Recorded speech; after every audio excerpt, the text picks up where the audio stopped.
Wrestling fans around the corner and around the world, I'm the Big Fat Well. And I'm the rocker, Marty Jannetty. And in about 10 seconds, we'll be talking about 90s wrestling straight out of Melrose. It's going to be a rockin'... Who let the little kids into the studio? Cut! Cut! Wrestling fans, now you too can look as cool as Monty and the Pharaoh by wearing the official Monty and the Pharaoh sunglasses at night for $8.99 each. That's only $8.99 each. Now available at montyandthepharaoh.com. What? Yeah. No, I'm behaving myself. No, I'm not playing in abandoned buildings. What? Again? Now. I suppose you had those people follow me again. Fine.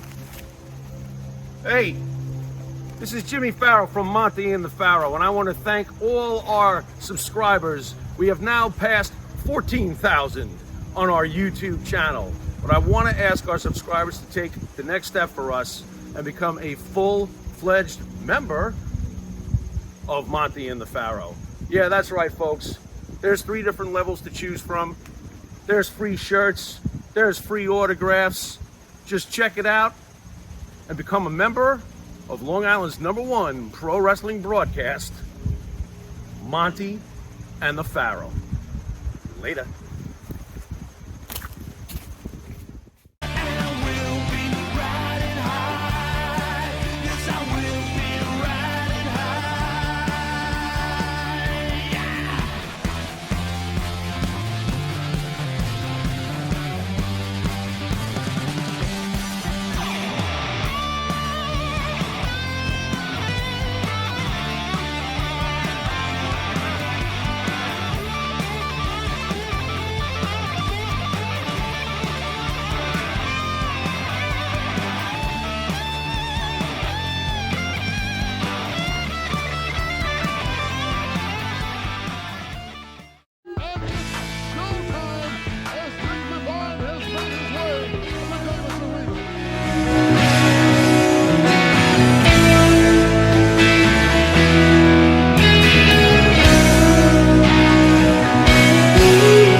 Man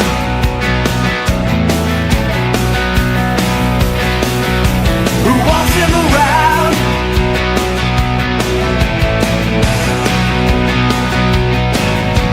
he's all alone to fall all the way down. Way of training, and once you explain that, can you do pretty much the same thing that the Hogan did? Kind of explain what got you into the business and who helped you to get started in there. But I'm interested to know myself, you know, how in the hell you get to look like that? You jack, bro. Man, this is coming from somebody who's twice my size. Man, I'm trying to get like you, brother, man. You see those arms right there? Well, all you gotta do is get fat, bald-headed, black, and ugly. You look just like me. Well, I'm halfway there. Yeah, Monty and the Pharaoh, #1 wrestling podcast, yeah. When it comes to podcasts, they are the cream, the crumb. Yeah, dig it? Heartless man. We don't need him around. Yeah. Welcome to another installment of Motch Mandays. I am your host, Motch Man. But I guess you already knew that because you wouldn't be tuning in if it wasn't Motch Man.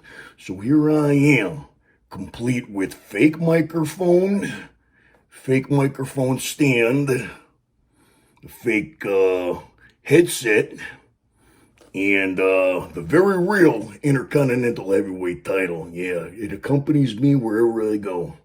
That's not true either. But as you can see, my fake studio, man, it's very high tech. You see all this all this high-tech, plugged-in type of electronic type of thing, man. It takes a lot, man, you know. It takes a lot of energy for a fake microphone, yeah. So here we are, doing the thing, yeah, doing the thing, Monday. And we're going to touch on some topics that I'm not even sure where we're going to begin, but once the ball starts rolling, it's going to keep on rolling, and it's going to keep on gaining momentum, and it's going to go further and further and further, and it's going to end up more seductive than sex, yeah. That's right, I said it. So let's talk about birthdays first of all. Yes, everybody knows that, or some of you may not know, that the guy behind Motch had a birthday on November 1st. And the funny thing is that not a lot of people know that, and that's cool. But what people do know is that on November 15th was the man himself, Macho Man's birthday. The real Macho Man.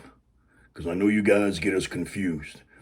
But November 15th, we have birthdays 2 weeks apart. We're both Scorpios. We both have a lot in common. Believe me, it's scary when I find out information about him, and it completely mirrors a lot of stuff about me. One of these days, I'm going to write a list of all the similarities that's kind of creepy. Things that you wouldn't even think. But the funny thing about it, though, is that, I kind of keep my stuff private, you know what I mean? Like, my whole Facebook is all about Macho Man, you know what I mean? It's under Macho Man. There's nothing, I don't have a Facebook under my name. You know, the only other Facebook that I have is under Vic Divine, which that's a little bit more of my real life, you know what I mean? That's a lot of the acting stuff that I've done, and some of the wrestling stuff that I've done, because that's the name that I was using for that. This is a whole new thing. The Macho Man thing is, every once in a while I'll throw something up on there, but for the most part, it's the Macho Man fan club.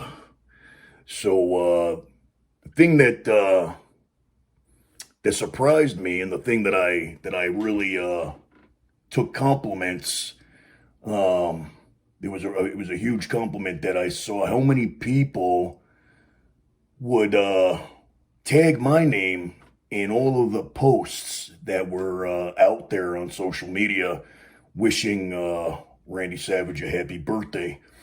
And it was like they were wishing me a happy birthday, because they would post up all of the video clips and the pictures and the happy birthday Macho Man and everything, and everybody automatically thought of me. And I think that's that's cool, man. That's cooler than anybody wishing me, personally a happy birthday. That they associate me so much with the man himself that they took the time to tag my name in it, and things like that brought me a lot of friend requests, and it brought me a lot of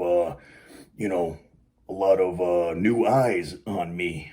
So I do appreciate that, and it is a huge compliment when, people are wishing him a happy birthday, but it was almost like they were wishing me a happy birthday. And, flooded with compliments too, you know what I mean? That when people tell me that that he would be happy seeing what I do, and that nobody represents him the way that I do, and that, thank you for keeping his memory alive, and, all those compliments, man, believe me, they mean so much to me, man, because it really does make me feel like I have a purpose, you know what I mean? It really makes me feel like I'm doing something that people really enjoy and that people appreciate. And there's no better feeling, man, you know what I mean? Like, I've done everything from, the acting stuff and the wrestling stuff, and I never got the type of accolades as I get doing this. And I enjoy this more than anything else that I've ever done. And I've tried to dabble in every form of entertainment that there is. You know, I've done stand-up comedy. I've done, I worked in the mail review area of work. If you don't know what that is, it means I was getting down and dirty, yeah. Doing stripping, yeah, for all you ladies out there. But I wasn't doing it as much. That was also a Vic Divine thing. I used the name Vic Divine for just about everything that I did in entertainment, except for this. You know what I mean? This is Motch O Man. Some might say, Vic Divine plays the character of Macho Man, and that's true too. But I'm very much happier doing the Macho Man, being recognized as the #1 Macho Man impersonator, past, present, future, and that goes out to all of you who think that you got what I got. Yeah, 'cause you don't. No hard feelings, man. I appreciate you trying, but when you do an impression of Motch, you're doing an impression of me trying to do an impression of Motch. Yeah, I don't mind. Just know your role. Yeah, know who the #1 is. That's right. As long as you recognize we don't have a problem. Now, on to other things, yeah. So I hope you all did enjoy Macho Man's birthday and, enjoyed all the posts that were going up. And if you were some of the ones that tagged me and all that, man, I really do, I like that. I like it.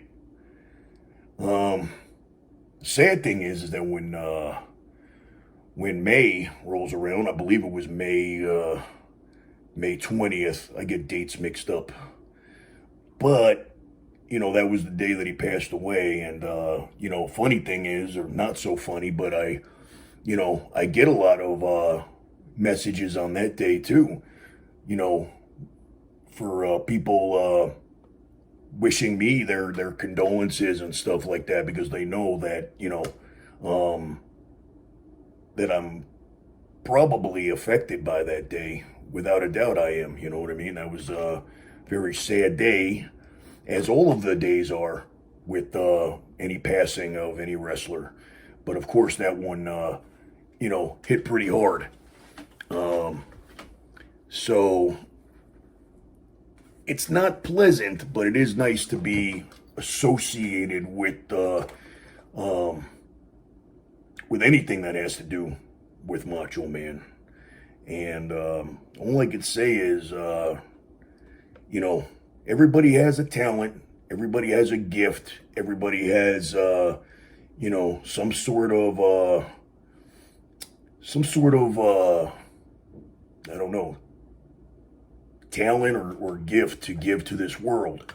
And through trial and error, I feel like that this was the thing that I was exceptional at, better than anybody else. And I'm not being cocky, I'm being real, man, that there is nobody that can do what I do. And unfortunately, that would have been something I would have liked to have been able to say about my wrestling. But, I could be honest and say that I wasn't the best in the world, far from it. But when it comes to impressions and entertaining people with my comedy, you know what I mean, and impersonations, and especially doing this, the feedback that I get from people makes me know that I'm on the right track, that this is what I was meant to do. And whatever it is in your life, this is where I become a motivational speaker. Because I have this platform and I want to make it into a, not just an entertaining thing, but a positive type of deal. So for anybody out there that's confused as to what they're supposed to be doing, I don't care if you're 14, 34, 54, or 104, if you haven't found what it is that you're supposed to do, all you got to do is look at your passion.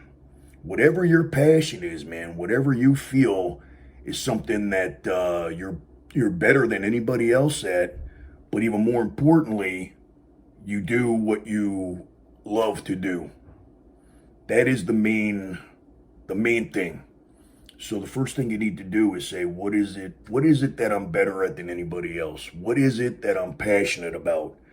You know, what is it that I can do that gives back? And because I believe that that's what we were all meant to do is, you know, give back. You know what I mean? We're put here to either teach people something or entertain people in some way, or, you know, or just, you know, spread a message, man. And I'm hoping that I do that. You know what I mean?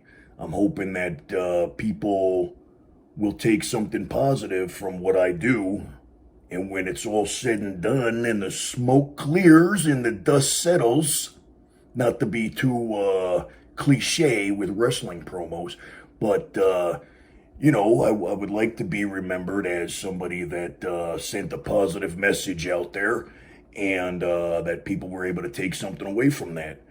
And whatever it is that you love, my advice to you is to find a way to take that hobby or that passion or that skill or talent or gift. Don't waste it. Don't waste it, man. That's like shooting yourself in the foot.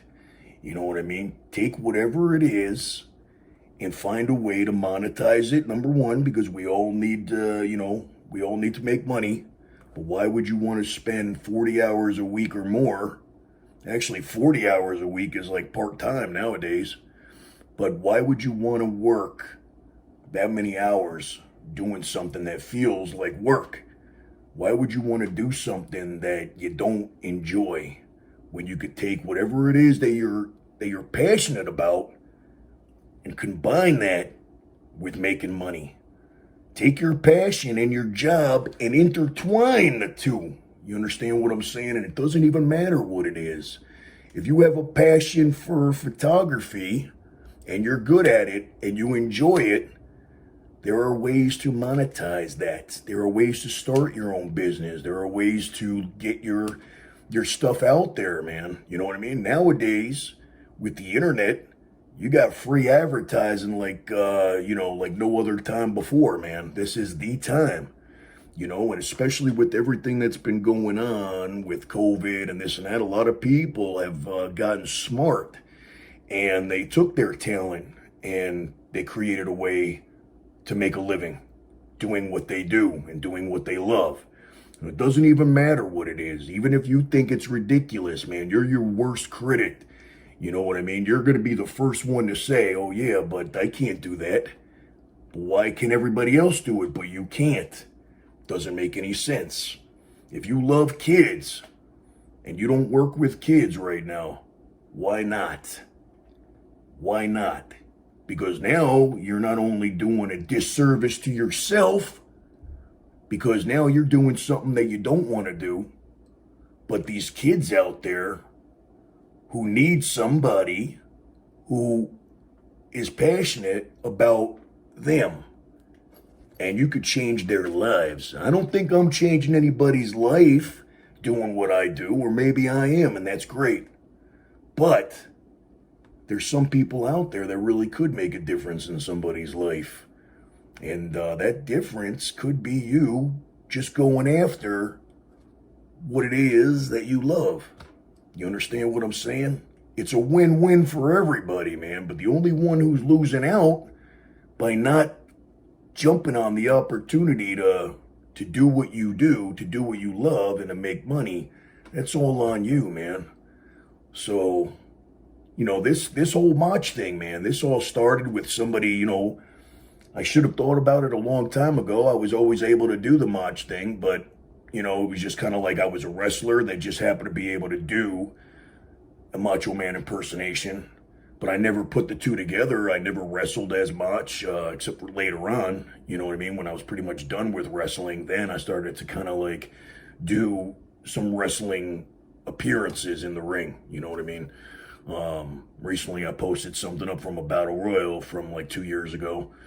And I can't wrestle anymore due to injuries and all that stuff. But I wouldn't mind, you know what I mean, doing some of those in-ring things because, my movements and stuff in the ring are also very very Motch-like. So the point is, the message here is I want you to think. I want you to think. Take a week. This is your homework assignment. And if you don't do it, it means you're quite content with working and being miserable and making somebody else rich. Now, that doesn't sound like you, does it? So now is when you need to prove it. Take a week and write down in that week all of your hobbies, all of your interests, and what you would want to do to make money, what you would want to do to give to other people. And then I want you to narrow it down to a couple of, keep narrowing it down, man. Like, okay, yeah, I like this, but I like this better and blah, blah, blah, whatever. And once you've chosen the one that really stands out, the one that really will make you happy, the one that you feel would really make a difference in the world, make a difference in your world, all you got to do, man, I mean, you don't have to know how. You don't have to know what steps to take. They will be shown to you. The first thing that you need to do is put it into action. And what I did personally was I said, okay, this is what I'm going to do. Very first thing I need is social media. So I created social media that only has to do with Motch. Every platform. I didn't know how to use social media, but I knew that I needed it. And I figured, okay, well, at least I have the platforms under the name Macho Man, okay? Then after that, what I did was I got business cards made. Vista print, man. You could get like 10 million cards for $1. And that's an exaggeration, but you could get a lot of cards. Design them yourself, put a picture of yourself, put a picture of anything. You could design it any way that you want.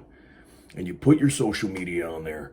And now you have a business where people can actually contact you through email, through your social media, through phone, whatever.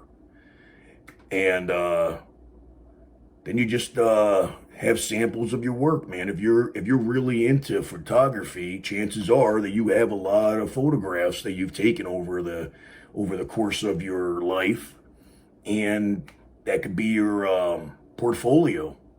You know what I mean? Show people this is what I do, and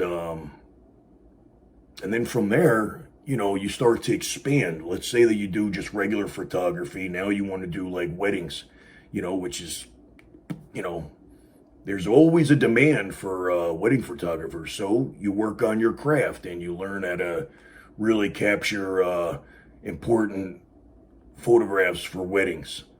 And then you add that to your resume. And now, now you could do basically anything, you know what I mean? You could do headshots.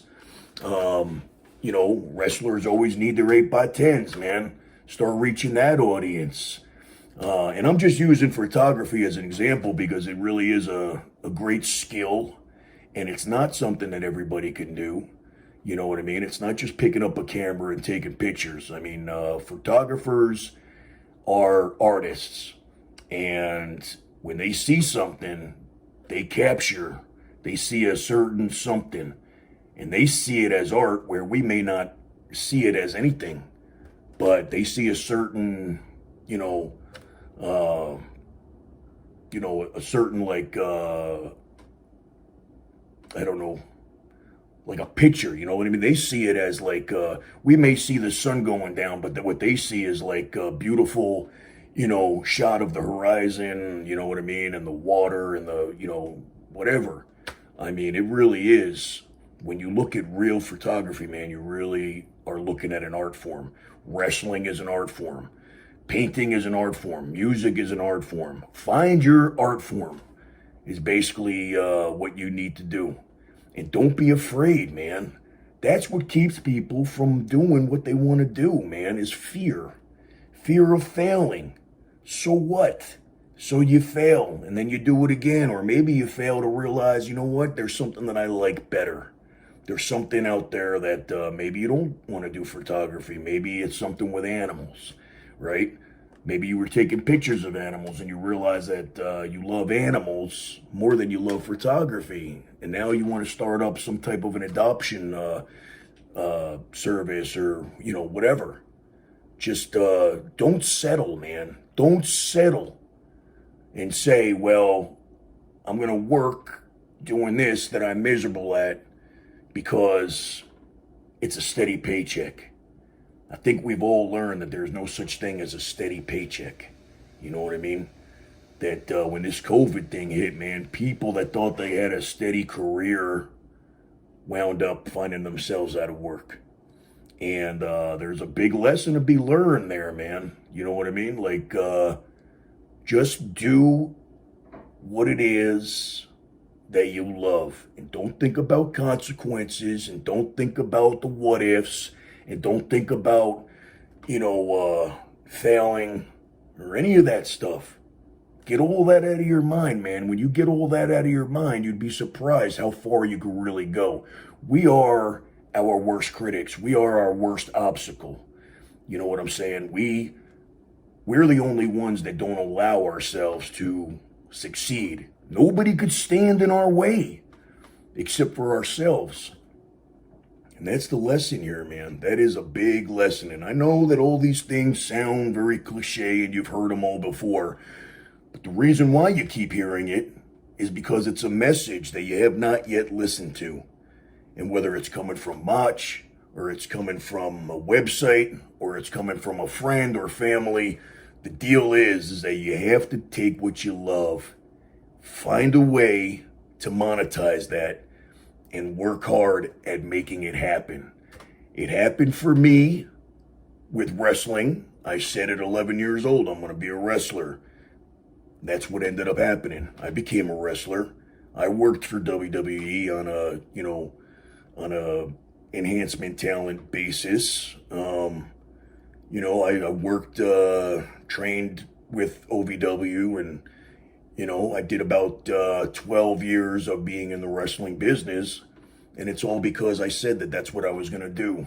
And I'm not taking no for an answer, and I'm not, I'm not going to say, well, how am I going to do this? What am I going to do? All I did was say, this is my passion, and this is what I'm going to end up doing with myself.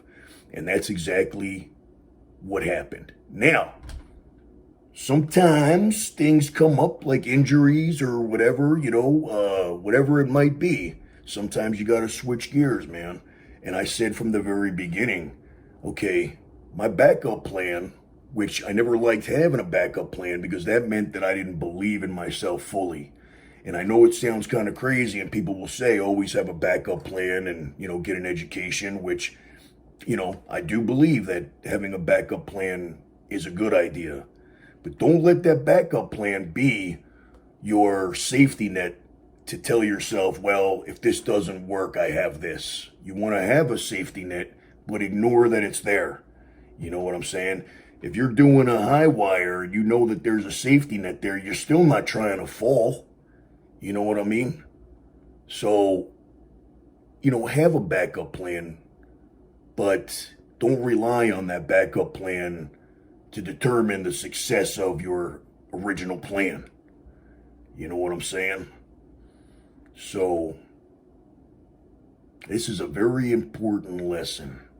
And from day one, you know what I mean? I said that if anything ever happened with wrestling and I couldn't do it anymore, or, or I didn't enjoy it anymore, or whatever the case, I said, I love entertainment. I love entertaining people. I like acting because wrestling is very theatrical. It is acting, being a certain character and playing, certain emotions and selling and all that stuff, man, that's all acting. So, of course, naturally, and you see a lot of wrestlers going, into acting. It's no surprise, you know what I mean? It's they go hand in hand, and you see a lot of wrestlers. You know, my plan didn't exactly work out the way that The Rock's did, but you see the success that The Rock had transitioning. You see that John Cena is doing it now. You see that a lot of wrestlers have gone on to doing some acting stuff. And the plan was to move out to LA and be done with wrestling and new chapter, you know, new career path, and that's exactly what I did. And I spent about 3 years out in LA, and I did pretty well, man. You know, I'm not famous, but there are things that I've done that I'm recognized for. You know, I did some national commercials. I did some, you know, some work as you know, a featured extra, or I'm trying to think of, you know, some B movies that I was like a main character in. I had a very specific look, you know what I mean? I was the bad guy with the shaved head and the muscles, and, you know, always kind of played the bad guy. But that's cool, man. That's, you know, I feel it was a very natural fit. You know, I think I played the bad guy better than the good guy. Although, you know, you change up my look a little bit, and now, you know, I could be the detective or whatever. You know what I mean? I enjoyed being different characters and portraying that the best that I can and be believable. So when the acting thing kind of ran its course, and I was like, you know, I'm really not enjoying what I'm doing. The acting thing is kind of like ran its course. I was, you know, I was still doing the acting thing. I moved back to Vegas, but I was still very interested in doing the acting thing, but I just couldn't afford to live out there. I was living in Burbank, and I loved it, and I was right there in the heart of, you know, entertainment, and I had to move back, but that meant that I had to travel 4 hours back and forth for auditions, and I did that. And that's kind of like what you got to do, man. I was doing that for a while. I didn't mind doing that. I was paying my dues, and reminded me a lot of wrestling. Wrestling actually made me stronger and resilient to do those things, to not look at it as a big deal. So what, driving 4 hours? I've done that my whole life. You know what I mean? The only difference is that I was driving 4 hours for auditions. I wasn't making any money, and I was spending money on gas. Still, didn't mind. One particular time that I drove out there for an audition for Modern Family to play a small little part of a drug dealer in a courtroom, and I auditioned. And then I drove back. And when I drove back, they told me once I got back, they said they want to see you again tomorrow for a callback. Okay? Got up. Drove back out there for the callback. Trying to remember exactly how it went down. I was driving back, and I was halfway home, and my agent calls me and says they want to see you again for another callback. They switched something up in the dialogue, and they want to see you deliver. All right, no problem. I was thinking about just, you know, since I was halfway, I figured let me just go back and you know, sleep in my car or whatever.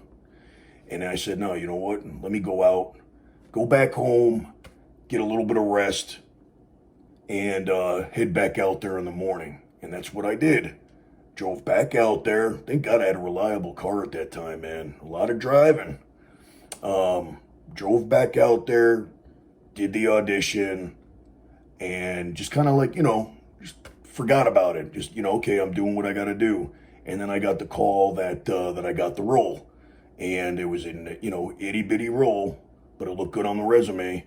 And if you watch an episode of Modern Family, I believe it was the season finale. I don't remember what season, but the name of the episode was Good Night, Gracie. So if you Google that, I'm pretty sure that you'll see the episode. But don't blink. Don't blink, because it was quick. It was a quick scene as it was, and there was a few lines, and whatever the few lines were, they narrowed that down to like one word. So, you know, it was a very quick shot, but I'm still getting residuals for it. Not much, but when it airs and where it airs and how it airs and all that stuff, I don't know how that's all, you know, calculated, but it was a, you know, a union job. At the time, I was in the union. I was in SAG and AFTRA. When I kind of was done with the whole acting thing, I kind of like just let that go. I was, you know, done paying the union dues and this and that and everything. And, you know, I knew I was going to be spending more in union dues than I was in making money doing gigs and stuff like that, doing jobs. So I kind of decided that, you know, acting is not going to be what I pursue. And I went for a while not knowing, man. You know, once again, you know, I went from one thing and then, you know, whatever that ran its course for whatever. And finally, you know, it's kind of like, you kind of got to listen, man. You got to listen to the universe, man. I don't know if you guys are spiritual or religious or whatever, but it all boils down to the same thing. You got to listen, man. You got to listen to what, you know, what your inner self is telling you. And that's what I did, man. I knew when it was time to get out of wrestling. I knew I wasn't having fun anymore. I knew the injuries were creeping up. And it didn't feel the same to me anymore. So I always knew that I wanted to do the acting. And so I said, okay, plan B, that's what it's time for. We're going to do that. And same thing, man, when that ran its course and, you know, I was unhappy and driving the back and forth and I was putting a lot more into it than I was getting. You know, at one time that didn't matter to me, but then it started to matter. And after the acting thing, man, it was like I was kind of lost, you know what I mean? And that'll happen, man. That'll happen until, you know, all of a sudden something will happen and the voice in your head, not like the ones that I have, but your gut instinct, you know, or your intuition, whatever it is, it'll tell you, okay, listen up. And that's what happened with everything, you know what I mean? Somebody said to me, my old boss, that I was, you know, in between stages of me not knowing. I was very confused and I was working a regular job and, you know, wasn't happy at all. And my boss at the nutrition store that I was working at said something that I should have clicked a long time ago. And he says, why are you not doing that Macho Man thing as a way to make money and to entertain people and to be, you know, the Macho Man impersonator? And all of a sudden, man, it was like, whoa. Yeah, I was trying to avoid that from happening. Yeah, there's some kind of thing going on. Pretty soon it's going to start up and I'm going to have to be done with this session. I might move my studio, all of this high-tech studio equipment, into my car and do my Mondays in my car where it's quiet. I could actually have the dogs with me because they behave in the car. If I'm somewhere where there's not a lot of people and not a lot of noise and everything, they'll behave. So maybe next Monday we're going to try that where they'll be seen on camera and they won't even know it. So maybe I'll go on location next week because around this time things start happening. Kids start playing outside, as you can tell from previous episodes.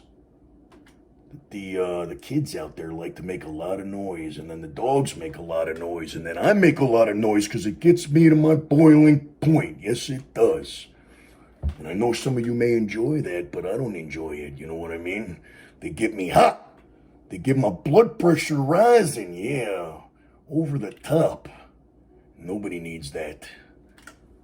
Right now, they seem to be They seem to be taking a nap unless they hear a sound. They hear a pin drop outside and they start barking. So as of right now, I'm actually pretty lucky that things have gone as well as they have in tonight's episode. But I would say that the moral of the story, the moral of this episode of the podcast is to listen to your gut instinct. Don't ignore what it's telling you. We are all meant to do something. And if you don't listen to that, you're going to be stuck doing something that you don't want to do. And nobody wants to be stuck like that. You don't have to be stuck like that. So, like I said, the homework assignment, man. Think about it. Write down 5 things. 5 things that, put it like this. If you were to win the lottery and you didn't have to work, and you could just do your hobby or your passion all day, every day, and it wasn't about making money, it was just about happiness, what is it that you would do? Think of it in those terms. What would you be excited to wake up every day to do? Narrow that down to the one thing that makes you more happy than anything else, and then work from there. Make it happen. That's all there is to it, man. It's not that hard. Happiness is the most important thing. More than anything. More than money. More than love. More than anything. Self-happiness. Don't rely on other things to make you happy. You want to be happy. And then find the things that help you to maintain that happiness. You understand what I'm saying? So find your love. Find your passion. And pursue that. And I guarantee you that you'll be living a better life than you are right now. Because I'm sure that half the people that are listening right now are not living their best, happiest life. And if you say that you are, you know, when people ask you, how are you doing? And they say, oh, living my best life, you're lying. Because chances are, if you're working for somebody else doing something that you don't enjoy, you are not living your best life. So go out there and actually live your best life. And on that note, I'm going to cut this one short. But I'll be back next week. Maybe I'll be on location, which, location means my car. And I'll be back to spread more good advice. That's what this is. It's like an advice line. Maybe eventually we could get something going where, fans can call in or something. And it'll be like Frasier, you know what I mean? They call in with their concerns and their questions and their, not that I'm a therapist, because if anybody needs therapy, it's me. We could talk about that all day long, but we won't get into that right now. But there are things that even Motch experiences that I'm sure you're experiencing, and you're not alone. That even somebody that looks like they're all good on the outside, you never know what's going on the inside. So you're not alone. Is what I'm telling you. You're not alone. People, you don't know what people are going through. That's why they say, man, be kind to everybody, because you never know what they're going through on the inside. It's never what you see on the outside. You know what I mean? I look like, like everything is fine and dandy right now, don't I? But you don't know. You don't know there's things happening right now as we speak that aren't necessarily good things. But you're not alone. Because I'm sure you might be even experiencing the same exact things. So on that note, if you're not living your best life, start putting the plan into action to live your best life. And do it now. right now, after listening to this, instead of watching Monday Night Raw, which is completely pointless and completely unentertaining, and it ain't doing your heart, mind, or soul any good, take a moment, take a piece of paper, and write out 5 things that you would do with your life if you didn't have to work. What are the 5 things that you would do for fun, for the love of just doing it, for the way that it makes you feel? And maybe we'll get some responses, man. Maybe what we could do is write into the Monty and the Pharaoh. Like last week, we had some questions, and maybe this week we could see what answers you guys have come up with as far as what you want to do with your life. What would make you happy? What is your start and your end goals? And I think that if everybody does that, man, we're all on the right track. So hope to hear from you guys. Maybe send in your plan of action. And you never know, maybe Motch can help you along. I hope I can. Because I don't really know what my purpose is, man. But I do know that I have a platform now. And if I can spread my good word and make people happy by entertaining them and giving my words of wisdom just from my life experiences, then I feel like I'm on the right track. So with that being said, happy Monday, and I'll see you guys next week. Mandays signing out. Ooh, yeah, dig it.